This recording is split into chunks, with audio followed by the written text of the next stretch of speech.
The statement issued on Wednesday indicated that the ban on Twitter will be lifted from 12 midnight on Thursday.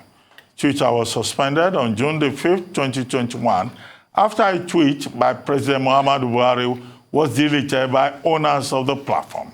But the Minister of Information and Culture, Lai Mohammed, said issues bordering on national security, cohesion, and the effects of the abuse of the Twitter platform forced the government to suspend the platform. Joining us to discuss this is foremost Nigerian blogger, author, public speaker, socio-economic political commentator, and social media expert, Japhet Omojuwa. Japhet, thank you very much for joining us on This Day Live, the Sunday Talk Show. The pleasure is mine. Thank you for hosting. Thank you very much. Very quickly, I would like to ask you, the banning, or if you like, as Garuba Shehu put it, the adaptation of Twitter in Nigeria from June 5, 2021 to January 13, 2022. What's your take? What happened? Particularly with regard to the implications for social relations, costs of business, and also perhaps the whole atmosphere of the freedom of expression and human rights regime. I think the Twitter ban was another proof of the divide between the Nigerian masses and the people that govern Nigeria.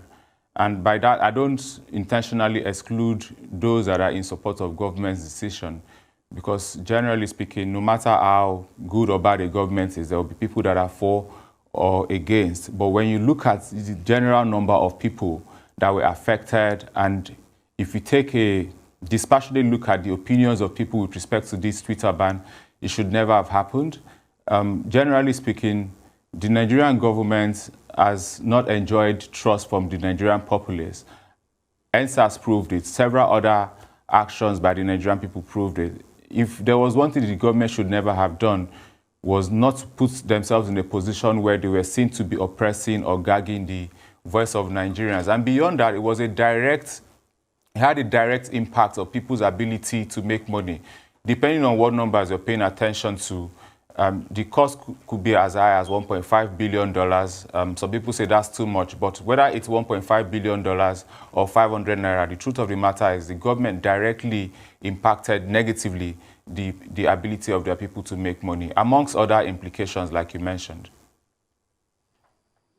No, you didn't go far enough. I asked you also about, look, Garuba Shehu was saying that the government achieved a lot.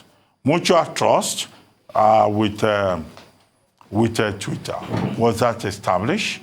Second, that the government was also able to reach some agreements.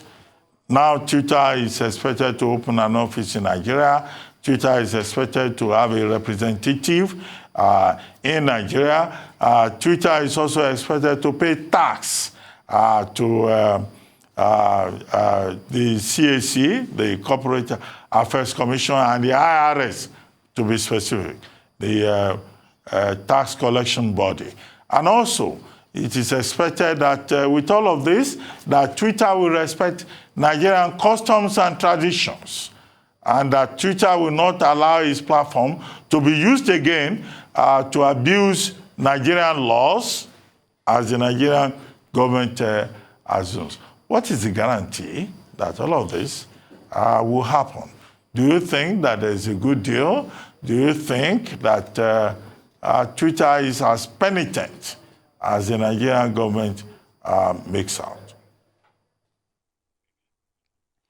First of all, I don't think it's surprising to anyone that it's been the Nigerian government going out to say we won, even though nobody thought it was a competition. There was only one loser in this anyway. It was the Nigerian masses, the people that spent as much as, depending on the cost of their VPN, some people spent as much as $10, $15 per month to access these platforms. You must have done that for 8 months. Do the numbers, multiply by the millions of Nigerians that had to pay all of that. the campaigns that could not happen, the salaries that could not be paid, the companies that shut down. So every government by design would always come out to say they want this thing or they want that thing. And in today's world, this postmodern world where everybody seems to have their own kind of truth, everybody seems to define their own facts, everybody seems to exist in their own bubble, nobody would be shocked that a government spokesman would desperately go out to say they want this or they want that. Obviously, the Nigerian government got some things out of Twitter. We expect that, for instance, according to the release, that by the end of this quarter, that Twitter would have an office in Nigeria, I think specifically Abuja. Were that to happen, that would be a good thing. But I think that they could have arrived at this same destination without going through the route that they went to. They could have gotten to this same point. They could have gotten Twitter to do the things that they got Twitter to concede without getting to this point. Twitter, it has to be said, did not suffer anything. And in your introduction, you said that Nigerians are now back to Twitter. Nigerians never left Twitter. Those that left Twitter. But generally speaking, Nigerians never left Twitter. They're just coming back from the different countries that they were accessing Twitter from. I accessed Twitter primarily from Western Europe, but I never left Twitter throughout that period. I don't think I could have afforded to leave Twitter. And the other thing we should also look at is certain things that happened on that platform during the ban that would not have happened if some people obeyed the ban. Look at the likes of Tunde Onokoya and what he's doing with chess and the people he's influencing and affecting and the lives he's directly impacting. And there are lots of other people like him that are not yet at the fore of the media, using social media to access opportunities across the world. A lot of people that got jobs from across the world just on account of putting their ideas, putting their ability and their skills and plugging it to Twitter. So when people in government desperately go out to count these benefits, which are there is no denying it, they cannot afford not to count the cost of the benefits. And so that they can use that opportunity to learn how to get the things that they want to get without necessarily getting it at the cost, at the detriment of the people that they claim or they're supposed to govern and whose interests are supposed to be after, rather than the pecuniary interests of people in government and their allies. Yeah, but one thing that many people have been talking about is the cost. How do you assess the cost in real terms? I've had 1 trillion naira, I've had 500 billion, I've had some kind of other figures. Is there any guarantee again that the Nigerian government will not ban Twitter again? Because if you look at what has happened in the last 78 hours, the response to the Nigerian government on Twitter has been worse than it ever was before the ban on June 4, June 5. So what do you think is likely to happen going forward?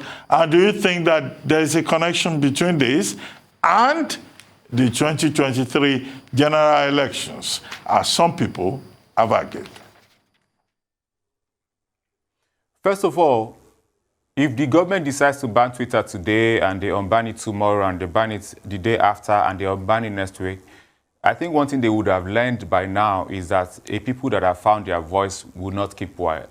So they can go ahead to ban it today or do it some other time, but the truth is, from what they would have learned, if they are capable of learning from this, is that these people are never going to shut up. Things will actually get worse with respect to how they perceive the government. And, people went to platforms. Some people said people should have gone to platforms like Cool, but I think Cool was dead on arrival because no pun intended, because a lot of people didn't want to get in the bubble of, government praise singers. The other thing, whether it was about the 2023 elections, I saw a lot of tweets around that, but I think that would be too simplistic, especially because, in my opinion, generally speaking, Twitter opinions hardly favor government. So I wouldn't see a plus for them for why they would want to open Twitter to benefit themselves with respect to the next elections. I think there was just a form of inevitability around it. You're not going to ban it forever, so you might as well find the time to suspend the ban. And I think that they would have thought it's better we do it farther away from the elections, because the closer to the election it gets, the more the cost, not just to our votes, but to our perception and all the appurtenances around elections, like INEC, like all the other things around elections. So the conversation around the cost of the ban, the conversation around whether it's the naira or the dollar cost, whether it's the social or cultural cost, whether it's the perception cost with respect to Nigeria being seen globally now, unfortunately, as one of those places where the internet or Twitter gets shut down. All of these costs, we cannot begin, even post-Buhari's government, we're not able to begin to account for the cost, because for many months and many years to come, we'll continue to look back at this period as one of the darkest periods in the history of Nigeria with respect to human rights and the people's access and ability to speak and express those rights. Okay, Japhet Omojuwa, just before you go, I wanted to ask you about the Nigerian government's attitude to the digital space economy. In the 2022 budget breakdown, we were told, oh, this government, invests a lot of promise and energy on the digital space. But we've seen a number of contradictory policies. Now, how important is that digital space? And how is that contradictory in certain respects? You say you are supporting the digital economy, you are supporting fintech, but at the same time, the same government is banning Twitter, is introducing policies that restrict the flowering of the digital space. What's your take on that? I think that's the general pride of governments, where they don't have the ability innately to accept that they have gaps in their understanding of an idea or a phenomena, and to get the right people together to ask questions about how to move forward. That's why they seem to be doing something that looks right, that looks to be supporting, e.g. creating a Ministry of the Digital Economy, I think is a step in the right direction. And then on the other side, doing the very opposite of what they're supposed to do, which is preventing people from accessing these platforms. So the first thing is to look at themselves and ask themselves exactly why they're doing the things they're doing. Once they find the answer, and it's a very, very simple answer, the answer is the interest of the Nigerian people. Once they find that answer, every other thing follows from there, because that answer is going to give them the why of everything. These days, the why seems to be about the interest of the president, and it's not unique to Buhari alone, it's just unique to the political culture of Nigeria. The Twitter ban, amongst everything that would have been said, really and truly, the real reason why Twitter was banned was because of President Buhari. So as long as decisions affecting 200 million people and the diaspora Nigerians are made because of somebody's ego, because somebody felt some pain because their Twitter was deleted, it will look like we don't know exactly what we're doing. It doesn't matter whether it is about border closure, it doesn't matter whether it's about cryptocurrency, it doesn't matter whether it's about Twitter or anything, as long as we don't define the why correctly. And the why here is easy, it's in Nigerian people. If we don't define that why correctly, we'll always miss the mark.